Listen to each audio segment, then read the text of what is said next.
¿Qué tal a todos? Sean bienvenidos de nuevo a su canal de química. Soy el profesor Andrei y el día de hoy estaremos hablando sobre el modelo atómico y su historia.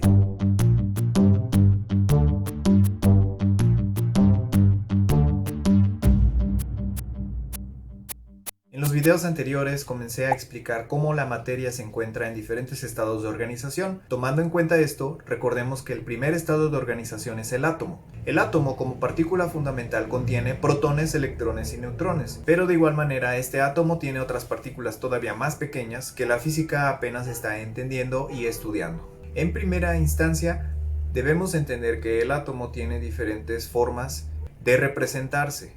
Esto se puede encontrar en una tabla periódica de los elementos, donde cada uno de los elementos tiene diferentes masas y también tiene diferentes tamaños. Asimismo, cada uno tiene un conteo distinto de electrones, protones y neutrones. Pero lo importante es entender que este primer grado de organización tiene una gran importancia en los siguientes peldaños de la materia. Un átomo puede estar unido a otros para poder formar compuestos. El propósito de esta clase es valorar las aportaciones históricas de diversos modelos atómicos al describir su estructura, reconocer las propiedades nucleares y electrónicas, así como las aplicaciones en la vida cotidiana. El desarrollo del modelo atómico no sucedió de la noche a la mañana. Tuvieron que pasar varios siglos para que ya en la actualidad entendiéramos cómo es una aproximación de este modelo atómico real. El primero en dar la definición del átomo fue Demócrito, entre los años 460 a.C.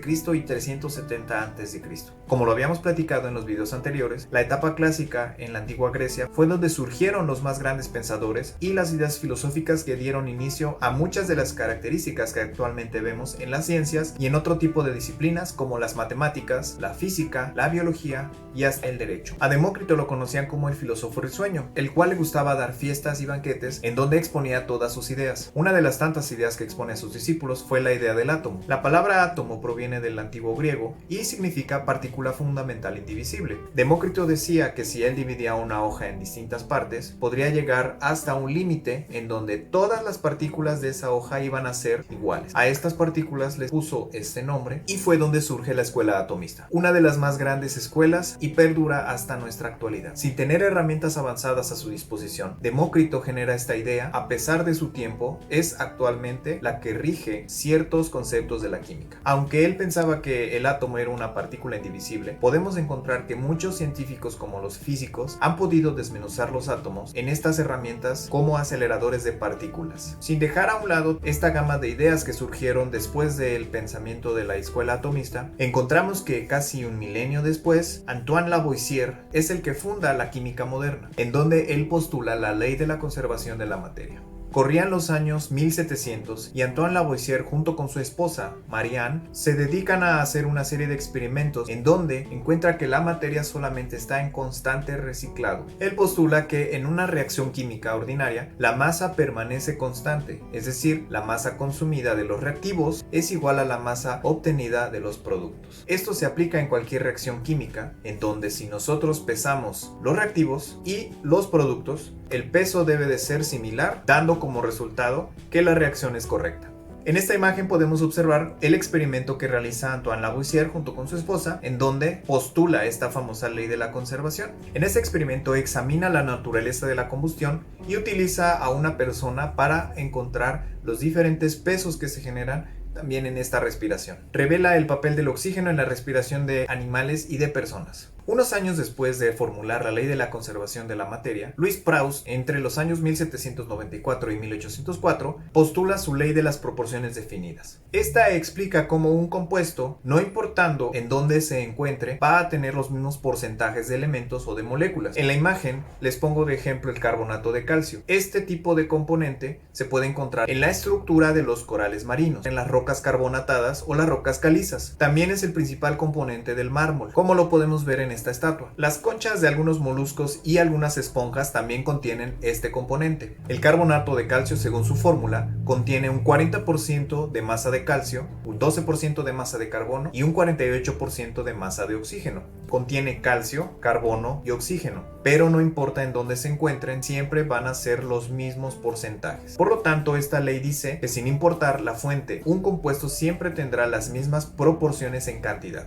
Y ya entrando en la temática de la evolución del modelo atómico, comenzamos con John Dalton, En los años 1803 a 1807, él postula que los átomos son esferas, pero dependiendo del elemento va a ser la figura de la esfera. Tenemos las notas de Dalton en donde cada elemento le ponía una esfera, pero de diferente forma o con diferentes colores. En ese entonces no se conocían más partículas y solamente esta era la esfera que formaban a los átomos. John Dalton retoma la teoría atomista de Demócrito y empieza a estudiar sobre más cuestiones químicas, dando la apertura a esta gran evolución que tuvo el modelo atómico. Un siglo después, un científico llamado Joseph John Thomson inicia su experimentación con los rayos catódicos. Estos rayos catódicos se generan en un famoso tubo conocido como tubo de Crookes, en donde se descubrieron distintas partes de esta idea que anteriormente Dalton tenía, en donde el átomo solamente era una esfera. Los rayos catódicos son corrientes de electrones observados en tubos de vacío, es decir, los tubos de cristal que se equipan por lo menos con dos electrodos, un cátodo que es el electrodo negativo y un ánodo que es el electrodo positivo, en una configuración conocida como diodo. Gracias a este experimento, Thomson comenzó a encontrar que el átomo sí existía, pero también tenía distintas partes. Él postula que el átomo está compuesto por electrones de carga negativa en un átomo positivo, incrustados en este al igual que las pasas de un pudín o de un panqué. En la imagen se aprecia cómo la esfera completa es positiva y alrededor de esta esfera se encuentran partes más pequeñas o esferas más pequeñas de carga negativa. Por lo tanto, indica que esta esfera que inició estudiando Dalton sí existía, pero tenía dos tipos de cargas, la negativa y la positiva. El tubo de Crookes es una de las partes más importantes de la química, ya que aquí se descubrieron las distintas cargas de un átomo. Las aplicaciones de este tubo, el cual generaba rayos catódicos, se pueden encontrar por ejemplo en las televisiones que tenían un cinescopio en su parte trasera, en los radares que se usan en los submarinos o en los aviones y también en oscilómetros. Unos años después, Ernest Rutherford en 1911 descubre el núcleo atómico, en donde están las cargas positivas del átomo y casi toda la masa de este. Usó un experimento muy parecido, lanzaba haces de luz hacia una placa y gracias a que se encendían distintas partes de la placa, entendió que el átomo tenía un núcleo y las partes externas coincidían con la sección negativa. Por lo tanto, el modelo anterior de Thomson sí tenía razón, solamente que la forma o la disposición era distinta. Mientras Thomson decía que era una esfera completa positiva, las cargas negativas pegadas en ella, Rutherford indica que la disposición de las cargas positivas estaban dentro, mientras que los electrones o las cargas negativas estaban rodeándolo. Este modelo es lo que más se usa para representar a la química y se conoce como un modelo clásico. Lo podemos ver en logotipos, en caricaturas o en películas, pero no es la forma real del átomo. Hilbert and Lewis, en los años posteriores, comienza a trabajar también en un modelo el cual pudiera representarse gráficamente. De ahí surge su famoso trabajo denominado como la estructura de Lewis. Él también idea el concepto de enlace covalente, el cual veremos en los temas posteriores. Corría el año de 1911 y Niels Bohr explica su modelo atómico. Con el antecedente de Rutherford y con base en diferentes experimentaciones, él explica cómo los electrones pueden tener órbitas estables alrededor del núcleo y por qué los átomos presentaban diferentes espectros de emisión. Por lo tanto, lo que había dicho Rutherford estaba correcto, pero Niels Bohr lo ordena haciendo sus capas o niveles. Lo que nosotros encontramos en una tabla periódica como niveles no es otra cosa más que lo que explica Niels Bohr en su modelo atómico. Nos dice que los átomos pueden llegar a tener hasta 7 niveles energéticos en donde se pueden acomodar los electrones. Los elementos con un número atómico menor van a tener menos niveles de energía, mientras que los últimos elementos en la tabla van a llenar esos niveles hasta el último número. Pero a pesar de que este modelo atómico es muy utilizado, no se acerca a la forma real de cómo es un átomo.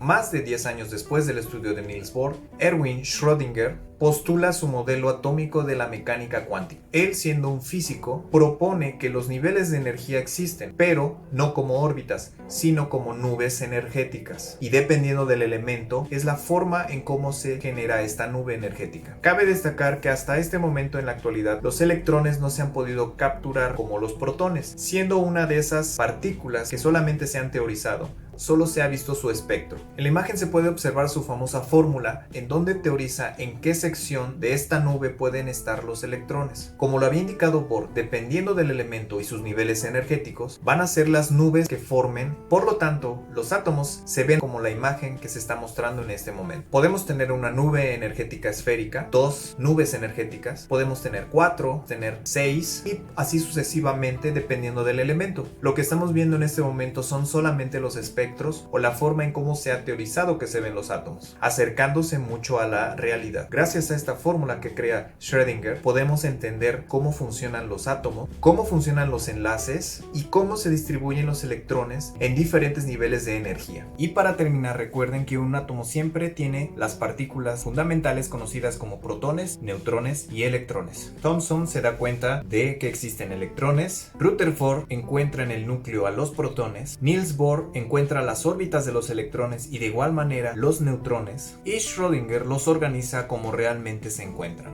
En la actualidad han hecho diferentes experimentaciones con base en fotografías, en donde podemos ver muy cercanamente a la realidad cómo se pueden organizar los átomos. Los microscopios ópticos y los microscopios de barrido de electrones no pueden acercarse tanto para ver un átomo, por lo que los científicos lograron un experimento en donde fotografiaron y al momento de pegar estas imágenes obtuvieron lo que se está mostrando en este momento. Cada punto que ustedes observan es un átomo de un metal conocido como platino. Al ser un elemento grande se pueden observar en fotografía este tipo de imágenes. Recuerden que tuvieron que pasar muchos cientos de años para que actualmente se entendiera el concepto de átomo y cómo están formados. Lo que en un principio era solamente una idea filosófica, pasó a ser algo reconocido científicamente y dando como resultado leyes que se aplican de manera universal. La ley de la conservación de la materia y la ley de las proporciones definidas. Algo interesante es que científicos como Niels Bohr, Schrödinger, Marie Curie y Albert Einstein vivieron en la misma época. Al inicio de los años 1900 se dio un boom de ideas las cuales revolucionaron mucho el estudio de la química, de la física y de otras ciencias que se basan